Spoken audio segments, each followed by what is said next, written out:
Action Sports Jack's Friday Night Blitz.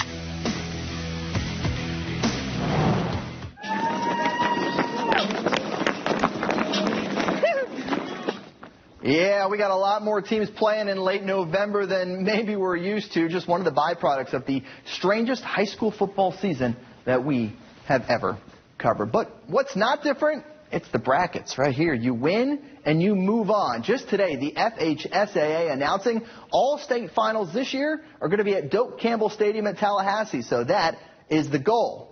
Now, let's see who takes a step closer to the Doak on this truncated edition of the Friday Night Blitz. And we're going to start it off in 8A, our highest classification, and down we go. We start with Sandalwood hosting Sanford Seminole. The Saints defense has been leading the way as of late. Very first play from scrimmage. The Seminoles running back. It's held up. Here comes Brandon Jennings. Cleans it up with the big hit. But a Sandalwood fumble gives the visitors the ball. They would score not once, but twice, building up a 15-0 lead over the Saints. That's when Chris Calhoun tried to put the team on his back. What a drive this would be. The Sandalwood QB getting free, picking up a big chunk for the first down. Of course, it had to be Calhoun to finish this drive off with a touchdown. But the run ends for the Saints. They fall 40-20 to the Orlando area school. Bartram Trail on the road at Spruce Creek.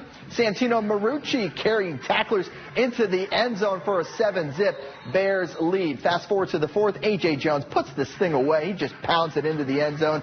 Physical running right there across the goal line. Bartram Trail 35-13. They head to Sanford Seminole next week.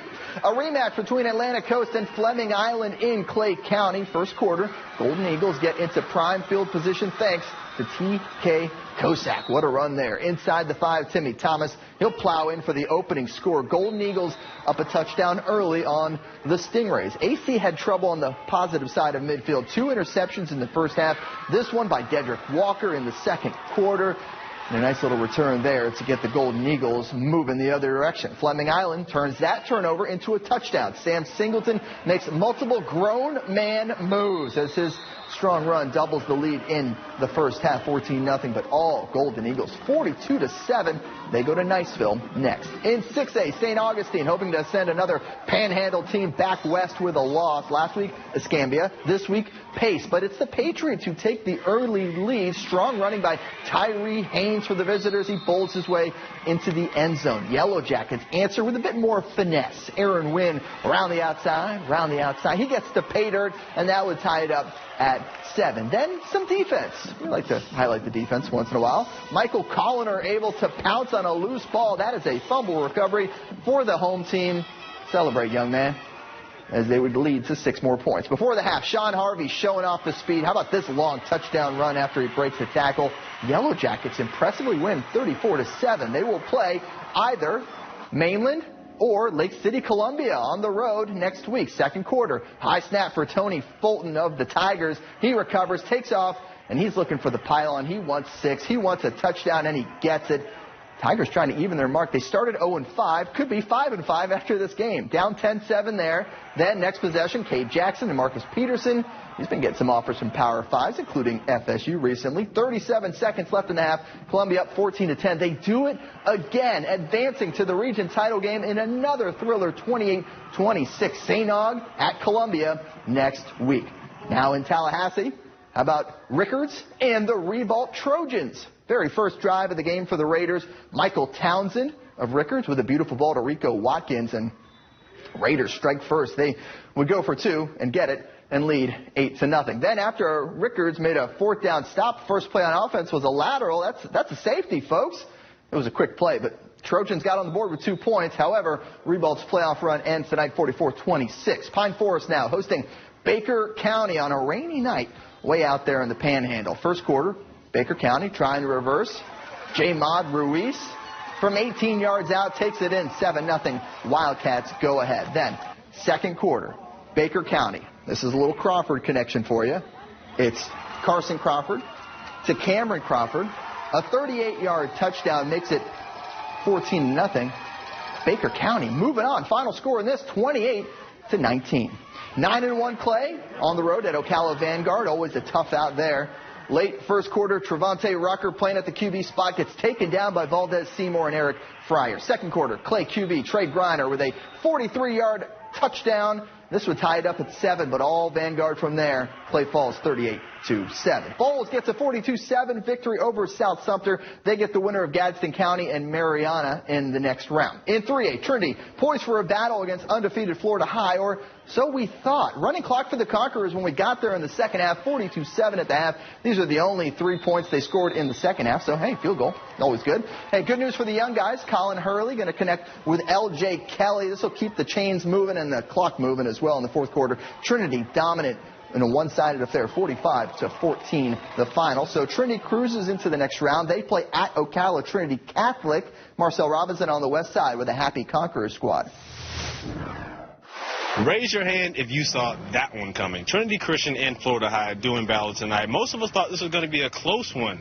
Apparently the Conquerors had other plans because they came in here and did what they had to do swiftly and got the win. 45-14 was the final look. This is the playoffs, and most of these times, these games are going to come down to two really good teams, and it's not supposed to look that easy.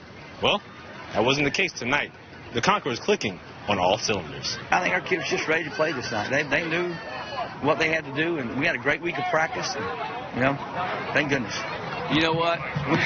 When all 3 parts of the game scores, usually it comes out in your favor, I talked to Coach Dormy after the game and asked him, is there any other time when players are happy about practice on Monday? Well, they have a little bit more motivation for this one because now they have to take a road trip to Ocala to face Trinity Catholic, the team that ended their dreams of winning a state championship just 1 season ago.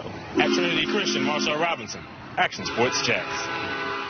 They were excited in the parking lot. That was 3A. Here's 2A. UC NFC. They do it every year. Second quarter, University Christian down 14-7. DeCirio Riles with a nice scramble as he picks up needed yards. Later in the drive, it's Oral Gray. He's going to take it in, and University Christian ties it at 14. They go on to win 35-20 and host Foundation Academy in the state semifinals next week. 8-3 Union County fighting Tigers up against 3-time defending state 1A champ Madco. First quarter, Madison County going for it on 4th down. Pass looks complete, but broken up by Malcolm Odom. Fighting Tigers take over. But the Cowboys would knock on the door again later, up 6-0 when an uncharacteristic turnover.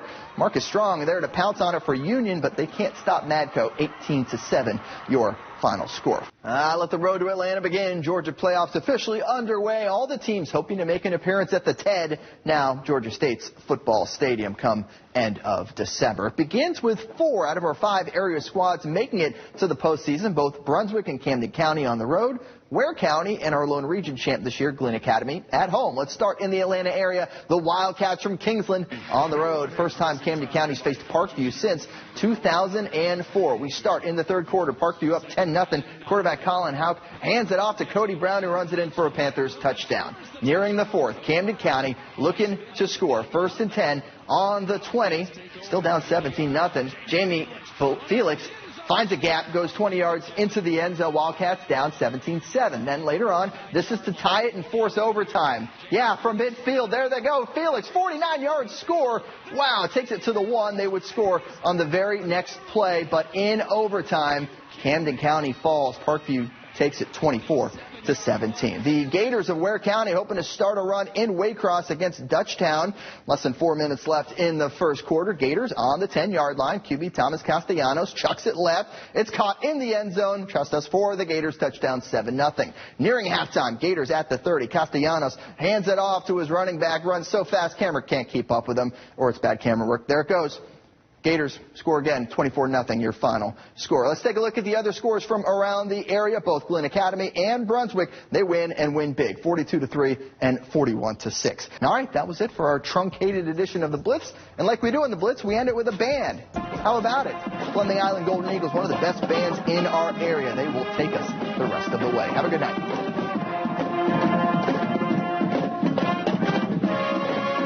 Action Sports Jax Primetime, Saturday at 10:30 on Fox 30.